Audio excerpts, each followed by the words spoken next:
Dans notre projet, mon objectif a été de comprendre, puis de mettre en place la connexion entre les deux Arduino Nano, pour que l'une puisse envoyer à l'autre des données sans pour autant que les deux soient directement câblés entre elles. Je me suis donc porté sur la connexion Bluetooth, incorporée directement dans le système des Arduino Nano.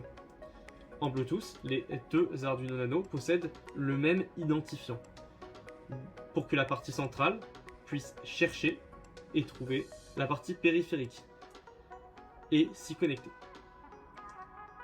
Une fois connecté, je me suis penché sur le souci de comment envoyer donc les données. Quel type de données à envoyer.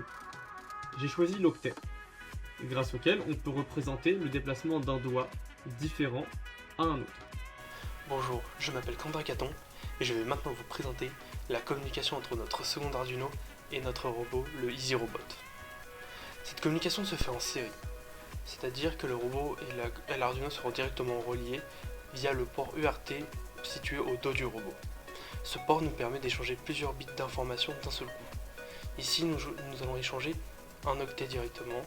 Cet octet dans le code du robot sera interprété et associé à un mouvement que le robot effectuera dès lors que l'utilisateur fera un mouvement avec le go.